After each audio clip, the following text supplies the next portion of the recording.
Welcome, everybody, to Midday Magazine for this Wednesday, July 17th, 2024. We have with us in part 2 today at 4:30, Mike Hittner and Luke Conkle with Historic Point Bosses Who Done It. Looking forward to talking with those gentlemen about that. Right now, we have in studio our good friend, Wisconsin Rapids Mayor Matt Zacher. Matt, good to see you. Good to see you also, James. Thanks for having being me here. Again. Yeah, and thanks for being here. I appreciate it. We want to send a big thank you to our friends at Wisconsin Rapids Community Media as well. Appreciate the work they're doing. Support the work they are doing. Go to YouTube, type into your search bar, Wisconsin Rapids Community Media, and subscribe to their page. Appreciate the gang over there. Matt, I got a couple of questions for you, but my first one, just to start things off, how are you doing? How are things going? And you've been in the job for a little while now and everything. How are you adjusting? How is your schedule? How are you?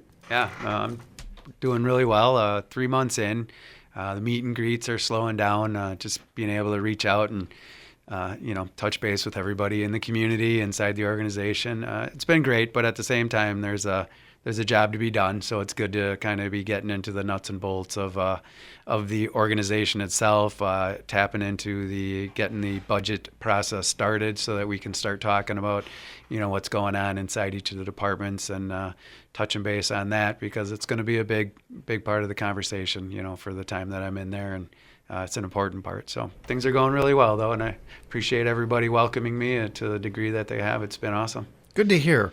Are there, and you don't have to get too detailed on this, Yep. but have you been kind of learning on the job a bit as well, as far as there are things I'm sure that you prepped and planned for that you knew the job would have, but things come up that like, oh, I didn't know we were in charge of this, or I didn't know we did this. Mm-hmm. Learning some of that as well?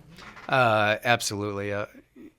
One of my strengths, I think, is, for lack of a better term, just going with the flow and being able to feel comfortable enough to shift gears when need be. I've never had a schedule packed quite as full as it gets, and it goes out quite a ways. So I certainly keep my eyes on that every day, every morning, and every night, just to make sure I'm staying on track that way. But outside of that, there's always these other things that are happening. So the time in between gets filled with other things. I would say the biggest thing that I've learned so far, I was thinking about this yesterday, is the, it's like a good thing, but I see the negative side to it from inside the organization, which is when a mayor and the leadership that's being elected, and this isn't something I ever experienced before, because even as an alderman, you don't see it to the same degree I'm seeing it now. There's a lot. It creates a lot of unsurety or insecurity in terms of inside the organization as to who's coming, what are they going to bring. How are they going to shake things up, and how are they going to do it? What's their personality like? Because you can either, you can come in many different ways. I think it's important for myself to start to understand that better, from not just from my perspective and what I want to get done in 2 years, or however long I'm going to be here, but ultimately seeing that from the perspective of the community, yes, but even more so the people that are in the organization, and building the communication. This is all, in my mind, at least for the first 2 years, if not more, it's all about communication and bridging those gaps. I said it a lot in my campaign. I'm saying it now even more internally. And once we get the internal on track where we need to be, so that we can be the best for the external communication with the community. It is orange cone season. We know we have got a lot of construction going on in town, a lot of projects that are bigger projects maybe. How is that going? Any updates on that? Everything going as planned, going pretty to schedule? Yeah, everything is going really well. There's a lot of things that are happening all at one time. I took a ride around with Paul Vollert, the Public Works Superintendent, just to get a bird's eye as to what's going on, meet some more of the people that are out there doing the work. Again, great appreciation for what everybody in the streets does. Again, organization-wide, government-wide, but right now it's a big push to get the streets done. I know, I understand better. It's easy to complain about the things that you do see on a day-to-day basis, but if you ever want to stop by and kind of see what it takes in order to keep the 150 miles of road working, if you're replacing everything, the surface, the infrastructure, the water, the gas, everything underneath it, we're talking about $2 million a mile. We got 150 miles worth of road. So you got to keep the other roads,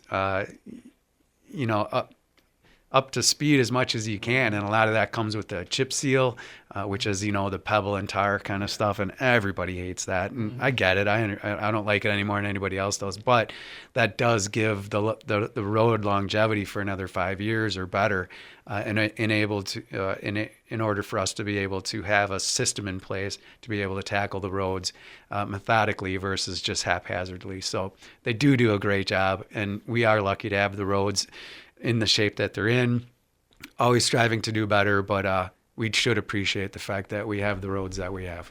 I spend a lot of time in a lot of our neighboring towns and cities, and not call anybody out, but we've got it a lot better than some, and need to appreciate that sometimes, and always like to use this as a reminder to slow down, keep an eye out for construction workers. They're just trying to do their job. Let them do they're just trying to keep our roads safe.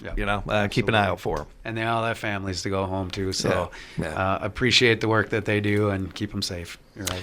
The city recently asked residents for their input and involvement as part of the downtown master plan.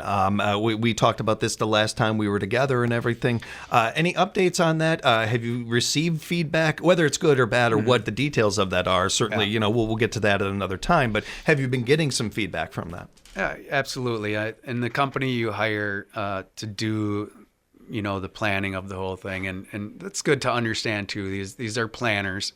And they're hired to do a job, and that's communicate effectively, bring in all the groups that want to see things, that own property downtown, that have a vested interest in the downtown, that want to invest in the downtown. And that's key to the whole thing. You can plan and plan and plan all you want, but if you don't get the people that see the vision and invest their money and resources in the downtown to take on these projects, whether they're real or, a lot of times you have to decide, is this a reality, or does it just look really nice on paper, and it takes the people to be able to have the vision to say, I can do this and I can afford to do this and make it happen, and then get the buy-in from the people who are a part of that project, and everybody in the community who wants to be a part of that downtown area. We all want to see it succeed.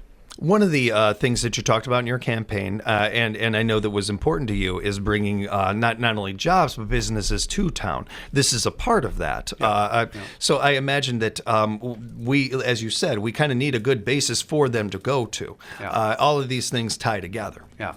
There's you have a choice in life. You can either, be positive, or you can be kind of negative. I hate to say it, and I don't know for sure, but in my opinion, it's way easier to be positive. It doesn't cost anything. It doesn't hurt anyone.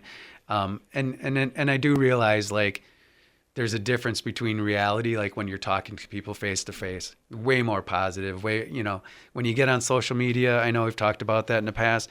I don't know what it is about social media, but, I appreciate all these websites and Facebook pages that are coming up that all they want to do is talk about the positive things. They don't want any of the negative, because the negative can overtake things so fast. And then it just makes everybody else get down and feel like, oh, maybe it's not worth the effort to try to build this positivity or the vision, the future of the community.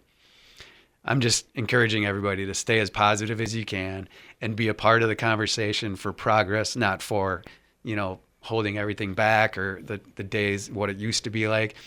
We can certainly respect the heritage and everything that comes along with the history of Wisconsin Rapids, further back than the paper industries and the cranberries and everything else that we have here. But we're also looking to move forward, and that comes with vision and people that are willing to put their money where their mouth is and really get things moving forward and taking those risks and building the future of the community. So I support that 100%. Every dog can bark, but not every dog can sit. Not every dog can, greet you right when you walk in the door and everything.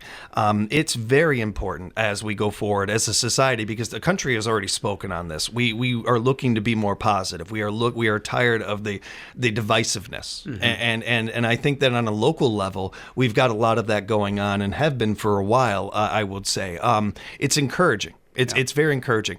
I think it's important to note too with this, you can have accountability while also being positive. Yeah. You can hey, I don't like what's going on here. I'm going to mention something about it and do it like an adult. Yeah. And the social media aspect of the keyboard cowards out there, we deal with some of that too. I have since my first day in radio, I've been dealing with that, and it's one of those things where. I notice that the more time goes on, more and more people are becoming that person that, well, if I really want to be heard, I actually have to be an adult. I have to talk to this person like an adult. And we're getting more and more of that. I'm encouraged by that. I'm with you on this, 100%. I also have my mother in the back of my head, Jimmy, it takes more muscles to frown than smile. So that's, of course, popping in my head as well. So we're speaking with Mayor Matt Zacher right now, Wisconsin Rapids Mayor Matt Zacher. And I mentioned the city master plan, the downtown master plan that people are working on. You can find out more about that at the city's website. And take a look at that website while you can, because it's going to be changing a little bit. You guys are working on a new website, I see. Oh, yeah, absolutely. This was something that I saw almost immediately, and everybody in the organization and community are in lockstep. Like, the website has to be completely revamped, updated, started over. And that's what we're doing, but we're taking the time to get everybody's input. We got IT and Wisconsin Rapids Community Media. They're doing a great job kind of spearheading the efforts to get that on the fast track. It's going to take time. And so we reached out to the department heads or the departments, and we're talking that through the organization itself. And now we're reaching out to the community because we want this to be the future website for the next, I say 50 years, who knows how long, but I would say if we do it right now, and it's exciting because what I see more than anything, I said it already this morning, communication is key. And right now, there's a divide between the city organization and the community and the residents and the businesses. And we need to make that go away as much as possible. And a big part of that is going to be this website. My first, what I'm saying foremost is it's got to be able to be on the phone. Everybody's got the phone. We have no idea what AM radio is going to be like in the future, and what phones are going to be like, what television will be like, what newspapers, but we do have a pretty good idea, unless something drastically changes, that everybody's going to have the phone in their pocket, and everybody knows how to tap. Not all the old folks like to do the texting, but they do like to do the tapping and be able to get there. So my vision is to have our website on a shortcut on everybody's homepage, so they can get up in the morning and they can tap on it and find out what's going on in the city in short order. They're not trying to navigate through this confusing website. It's just right there for you. And I think the most important part of this, in my eyes, is to be able to give people information that is coming straight from the city without being, no middleman, tilted, twisted one way or the other. Mm-hmm. I see it already. Again, I'm not going to point fingers at anything, but I can see how snippets can be taken and turned any way you want, and to make the story go the way you want it to go. All I want to do is get out the information to people.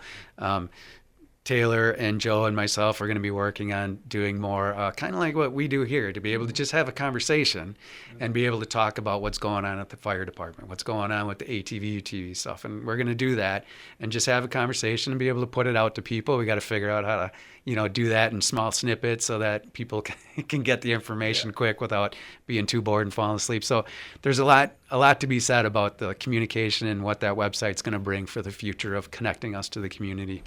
I have a good feeling about this internet thing. I'm with you. I think it's going to be around a while. Yeah. So it's a great point too, and it speaks to a part of the reason what I appreciate about you in this position is the type of coach that doesn't take a great athlete and say, "Here's my playbook. Do what I tell you to." I appreciate the coach that meets the player. Yeah. It's like, you got this particular skill set. I'm going to rework my playbook to highlight that specific skill set and everything. I'm going to reach you. I'm going to meet you halfway. That's what you're looking to do with the community here, is with the information or just conversation, is being able to, I can't be in everybody's living room, but if you can, if we can meet each other halfway here, we can talk. Absolutely. And it's working really well within the city as I get to know and build the trust with the people that are working, doing the job that we hired them to do. Again, it's not about me. It's about what benefits the community most. And if we get everybody working towards the same vision, the same goal in the city, which is being the best possible services provided for the residents and businesses. That's our job, and that's customer service, and that's what we're going to attain. Part of that communication you talk about is feedback, and we value your feedback. So you can go to wirapids.org and leave feedback and leave information on how you feel about the website or what you're looking for on the website. And, of course, on the city master plan as well. You can go to the website, wirapids.org, to find out more information about that. And there is some places for you to be able to leave feedback. Sir, I wanted to also talk about the Brownfield grant for the former Northern Steel casting site. Pretty big news that came up recently. Yeah, it's important. I know there's a lot of people, especially right in that area, and that's my neighborhood that I have been a part of for 20 years. So, the amazing part is that it was there for a long time. I met a few people recently that worked there for pretty much their entire career, and what they did and how they did it. And so the history again is there, but now it's kind of just sitting there, and we got to figure it out. The downside is we have to worry about what may or may not be in the ground, and we won't know that until we take down everything and dig it all up and get the samples. But the tricky part is we do it one of two ways. We either do it and we pay for it all out of pocket because we're never going to get reimbursed for it, and we can't really cut corners on it because there's a certain pathway we have to go down through the state and federal government in order to get paid for the process, but it has to be according to their process. And as we all know, government moves at its own pace, and as much as we want it to move faster, and I certainly am pleasantly persistent. Mm-hmm. I have no problem continuing to bother people and get it sped up as much as we can in order to make it happen, because we do know it's an eyesore and it's waiting to be redeveloped for something else. But in the end, we have to bide our time, and we got to get the money set up and do it in the order that they're asking us to do it in. So it's going to move forward. It's just going to move forward at its own pace, and but at the same time, we all look forward to the end result, which is getting it out of there. So anytime I was hungry and I'm bugging my mom about food, Jimmy, do you want it done fast or do you want it done right? Yeah. My mother should have just done this interview. That's what. Matt, one of the other things that I wanted to touch on with this, and I'm kind of piggybacking off of what you've touched on there and a little bit in the conversation here today. I understand that what we can take from these buildings or these monuments or different things like that, but I would imagine that in this state there are not many structures that are more loved or appreciated or celebrated than Lambeau Field. Okay. I mean, pretty. Absolutely, yeah. Pretty. I think that's pretty safe to say. If it's not number one, it's at least number two in the state as far as structures. They've made adjustments to that. Yeah. It's Lambeau Field looks nothing like it did when it was first created. Right. I mean, if we can take that, if we can be accepting of that, I'm pretty sure on a local level you can accept that there is change. Yeah. And honestly, and just speaking for myself, I'm thankful for that. Mm-hmm. I pay attention to a lot of our surrounding communities. I pay attention to a lot of the rural areas in this country, and a lot of them are not in that position. A lot of them are not able to make these changes or don't have government that are trying to make changes like that to advance your city. If you don't move forward, you are stuck in the past. And that is the last thing any of us can afford to do. Right. No, absolutely. We've talked about it a lot since I started this. I knew coming into the campaign like this, we were on the cusp of change. I guess we always are. But in a sense, this was a bigger transition for me to be able to come on board and say, the mill is never coming back. I mean, that's pretty big, and I appreciate the fact that people are trusting me to bring that news, be the bearer of that news, and not killing the messenger per se. Mm. But at the same time, the changes that are going to come out of that, and there's a lot of things that are happening right now. This is one of those crossroads where I have to bite my tongue and bide my time to be able to talk more about what's coming in the future, near future, but because things have to be finalized and all that stuff until it becomes public knowledge.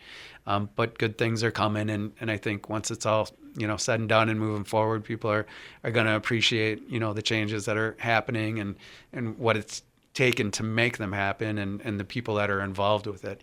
We are fortunate, and again, hopefully it doesn't come back and bite me. Like, I want to stay positive. CRG is being very open and transparent. They have people set up to communicate effectively with us and be a part of the conversation so that they're letting us know what's going on and what it's going to take in order to make changes happen and get the proper permitting and paying, putting down basically down payments or insurance. So if bad things do come, there's some assurances there that we're not going to be stuck with, half a building up or whatever could come. And that's the biggest thing. That's all I've wanted, and why I'm trying to stay as close to it as possible, as well as Kyle Curran's doing what he can to be a part of that conversation, and making sure that it's the best end result for everybody involved, including the city of Wisconsin Rapids. As we wrap up, I don't know where our former mayor Shane is right now, but I have a feeling he's smiling and happy, whatever he's doing. He had a project that was close to him that he was working on as he was wrapping up his term, about having our bridges having city lights on them, having lights on it. Any progress or any news on that? Well, that was passed right before he left office. The city council did pass it, so it's, again, it comes down to. I've had people talk to me about why would we do something like that for that kind of money when we could use that money for other things. But ultimately, the way a TIF is designed and how it all plays out, and I won't go into it now, but I have gotten my education on it, so I understand better that money is designated for certain areas, certain projects, and if it's not used, it goes back to the entities that basically agreed to give it up to keep it in a pool so that we could help make those downtown projects happen. My take on it personally is, the lights aren't the end all, but they're a piece, and it is the downtown. It's not going to be the expressway bridge, and we did agree to do both bridges to kind of make it. If we don't do them both now and we do one later, it's only going to go up in cost. And the fact that we're able to cut down on some of the necessary materials to make that happen is somewhat of a cost savings. But in the end, it costs a lot of money to do what we're going to do, and it's going to look great, and it's going to be a part of the overall plan. I think a lot of times, usually in my life, I have ideas. It takes money to make them happen. You get it accomplished. You got a lot of people that you kind of got to drag along, and because they're kind of I don't say naysayers, but they're more cautious. Yeah. But in the end, I like when they come back and say, "Oh, I wish we would have done this 10 years ago." So one of the biggest things we're trying to do is not only keep residents, but bring new residents in. People like a good-looking town. Yep. They like a town that looks like, they're putting into this area. Yep. Oh, this is new. This is something that there is. It's not a hard argument to make that this will. I don't know. You're going to make your money, and the investment we will make back. Right. I don't think that's a hard stretch, and I really you give me a perfect opening here. I cannot encourage voters out there, listeners, residents enough. Learn more about your city budget and how that works. Yeah. It is not like how you work your budget. It is incredibly different and involves imagine that if it was just you and your significant other going over your budget, and now 50 other people are coming in with 50 other different rules and different things, and then there's 50 more people over here, and then there's the government that comes in. It's a lot more different, a lot more complicated than even I understand, and I do my homework on this stuff. So I encourage you to do so. You can go to wirapids.org or Wisconsin Rapids Community Media's website and follow along on council meetings. It's a great way to get informed on this and know more about your community. If you want to know more or ask Mayor Zacher any questions, Matt, how can they reach you? 715-321-0727 is always my go-to number. I appreciate you, man. Thanks for the time. Thank you for your time. Appreciate it. And a big thank you to our friends at Wisconsin Rapids Community Media. Subscribe to their page and keep up to date on the work they are doing. We'll have more Midday Magazine coming up for you on WFHR.